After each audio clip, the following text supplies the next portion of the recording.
Hi guys, welcome back to my channel Monkey Wrench. I'm Kelly, the monkey with the wrench, and today is another Solar Sunday video.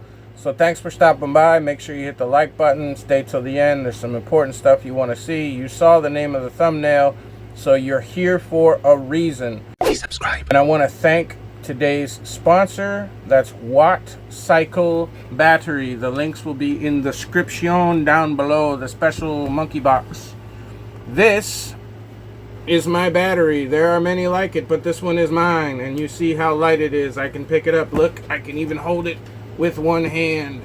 It's a little weird to keep it in front of the camera, but there you go. It's 1280 watt hours, 12.8 volts, lithium iron phosphate, and this is a great video.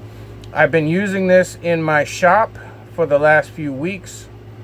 For those of you that watch the channel on the regular, you know we just got a direct hit from Hurricane Milton, and this battery was in my shed keeping my fishies alive, running the pumps and the lights and all that stuff. And I also use it to charge my e-bike, which I'll be doing in a future video showing you how easy that is.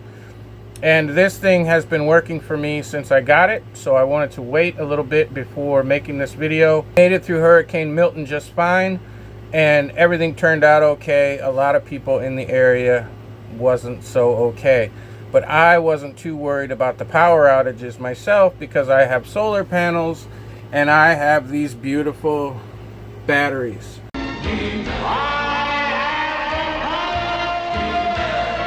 That I can run just about anything on. So let me give you a little bit of specs on this battery real quick, and then we'll get to the reason why you're here. So thanks again, Watt Cycle, for sending me this battery. I am not an affiliate. I do not make any money if you purchase this battery, but the links will be in the description. This is a group 24 battery, and that basically just says what size it is. It's pretty standard across the board. All the rest of the specs will be available to you on the website. Make sure that you go and check them out. Give this video a thumbs up. I really do appreciate it. Here's some specs for you.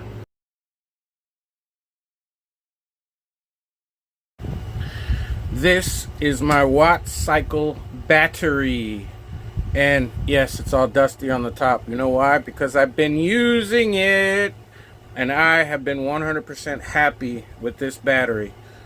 According to the specs, we'll go through those real quick. It's 10.2 inches wide, it's 8.2 inches tall, and it's 6.2 inches deep. It weighs in at a whopping, not very big, 23 pounds, which, believe it or not, is about standard, and it's really not bad to carry around. It has a low temperature cutoff protection sensor inside of it. It's EVE grade A LifePo cells. According to the website, 5 to 15,000 deep discharge cycles. So this will last you, figure, if you're using it every day in an RV or in a shop to run your lights or whatever, 365 days is a year. 3,650 days is 10 years. And that doesn't even reach the minimums. 10 to 12 years easily without an issue. And let me tell you, I've been using these batteries for many years, and I've never had an issue unless I fried one on purpose.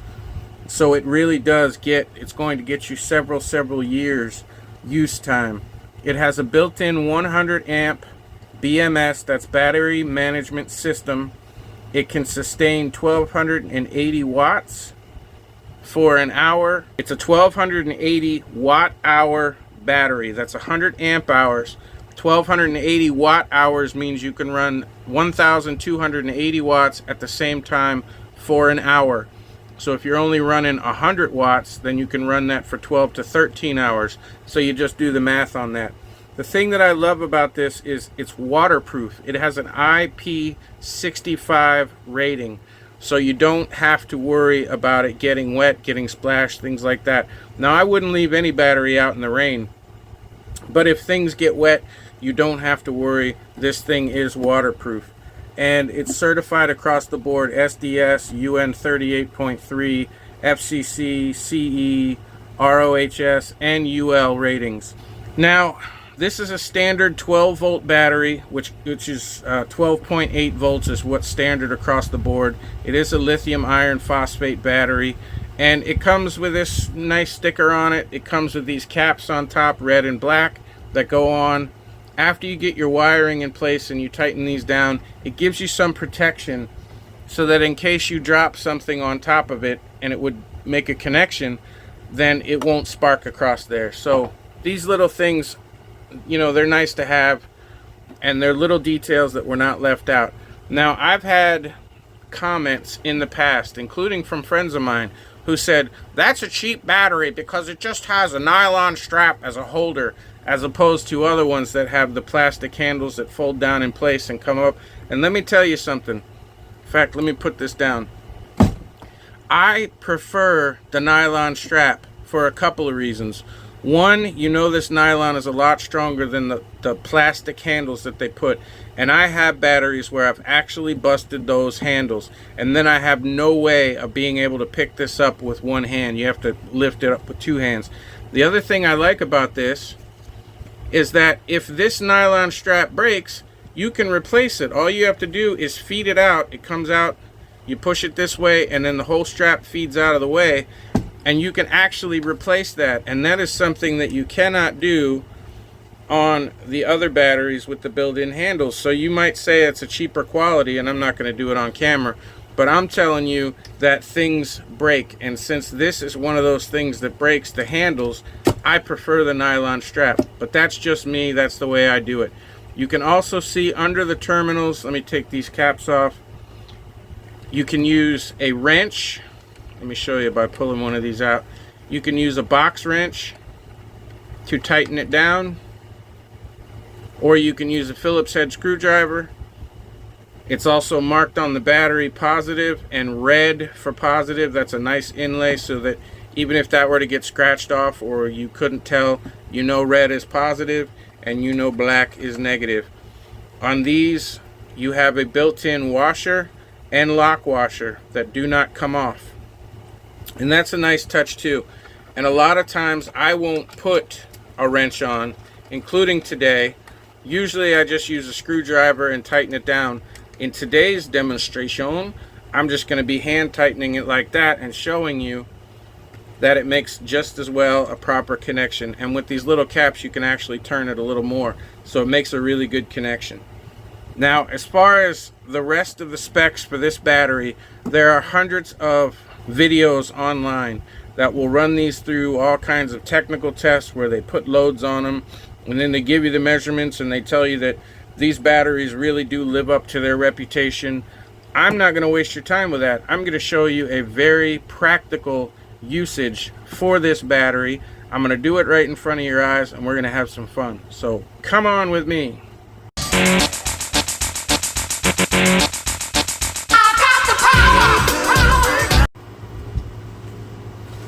Okay, the hard part's going to be doing this and staying out of the camera range.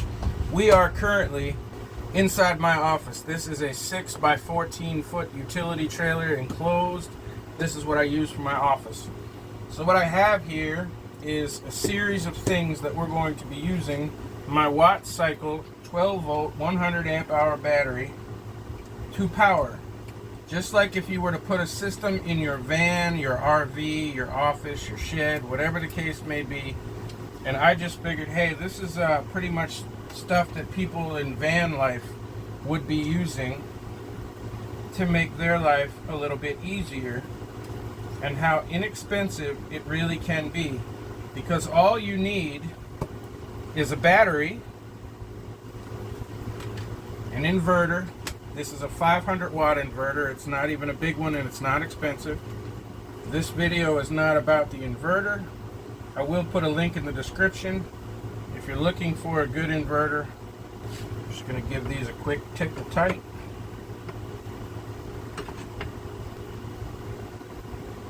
Oops. Red goes there, black goes there. That's to keep things from being able to make contact if it falls. Now, just in the interest of being able to see, we got to unplug my light from house power. First thing I'm going to do is turn on my inverter. I have just a simple pigtail here that gives me 3 outlets because there's only 2 outlets on this inverter. I'm going to plug this in. And the first thing I'm going to plug in so you guys can see better is my light. Now you can see. Now the next thing I'm going to plug in is my television.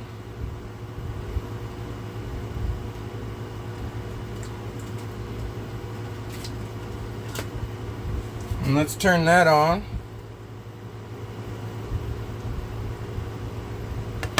And while that does its thing, we're also going to plug in the PlayStation 4. These are the types of things that you might have for van life. You might use a DVD player, you might use a laptop to charge it, but I'm using a standard plug-in AC TV and a standard PlayStation 4. And the last thing I'm going to plug in is my refrigerator, because you don't want to sit in a van watching TV, playing Xbox, playing PlayStation, and not be able to have a cold beverage. Now this is a smart TV, and I don't expect you to be able to see a whole lot, but I want to show you.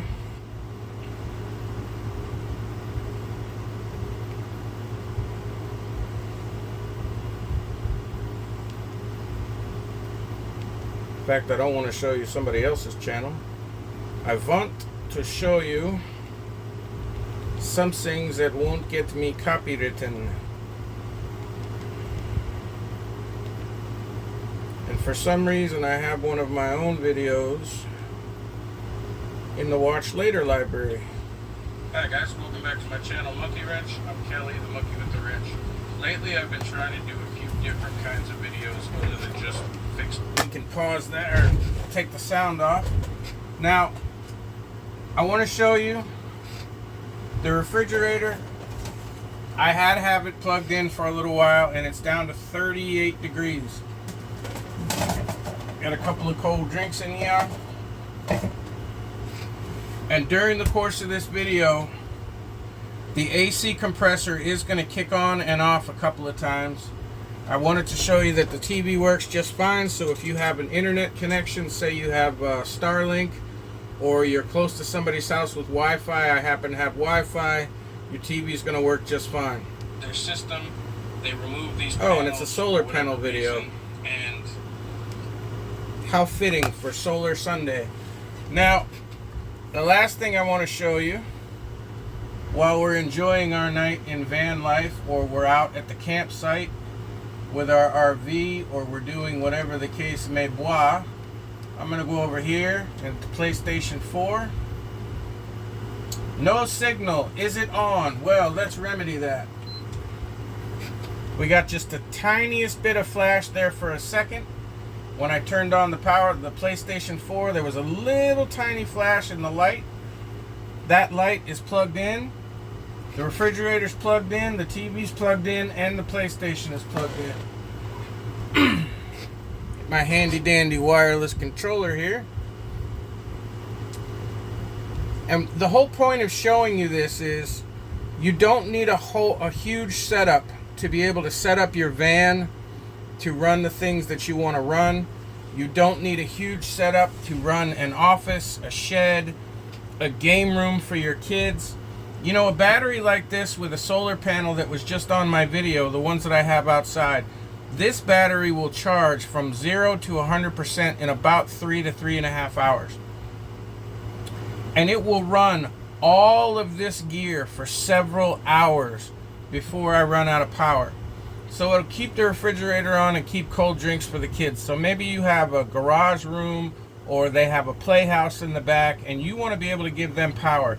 You can pick up a battery like this that's going to last you 10 to 15 years for less than $200 in most cases. I believe right now this battery is on sale for $159. Don't quote me on that. I'll put the link in the description. They probably already have a game system. You can pick up a little refrigerator like this from a yard sale or Facebook Marketplace. I think I paid $30 for that thing. And it works great. Like I said, it's 38 degrees in there. Keep your cold drinks. You can get a TV for the kids. You can set this up on a solar panel and give them their own space in their tree house, in your office, whatever the case may be. And it doesn't have to be expensive. This whole setup currently, with the price Watt Cycle has for this battery and the cost of that inverter, is less than 200 bucks. Both of which will easily, as you can see, run everything that I'm running right here.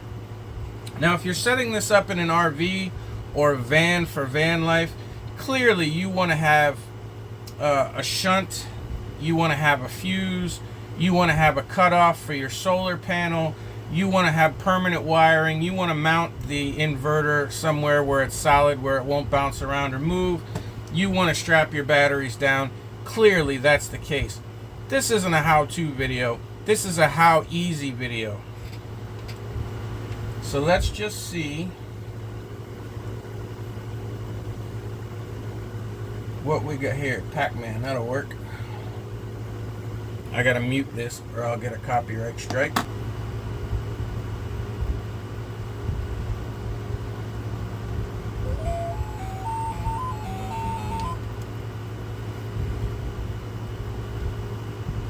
So I just want to show you that you can power the things that you need in your van, in your office, in your kids' playroom, all off of a single battery. I would recommend, if you're going to be using a refrigerator, that you go with a larger inverter. The inverter has nothing to do with the battery. It's about the amount of power that it can send out to different units.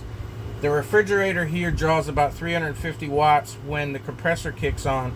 The TV draws about 40 watts. The lights draw about 35 watts. And the PlayStation draws, I want to say, like 40 or 50 watts. So when you combine all that together, it's a little bit more than that inverter can handle, but it's definitely not more than the battery can handle. So let's play a game.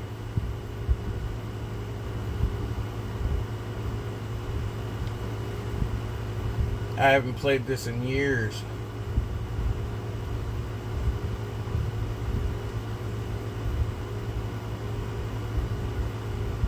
So as you can see, I have no problems running my light. I have no problems running the refrigerator. I have no problems oops. Oh, get out of the way. He got me. As Steve would say, stupid game. I have no problem having cold drinks, having entertainment, being able to watch TV or play video games on your system. That's what's important. Let's see if I can remember how to get out of this thing. I think we hit this button. Then we got to go up to the power menu. Then power options, and then turn off. And that way we're not messing up the PlayStation. Turn off, turn off, turn off, turn off.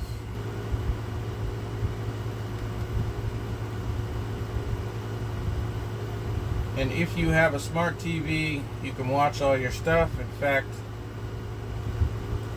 just to show you that I really am on the internet with my smart TV, there's HBO Max. I don't know, you can see that.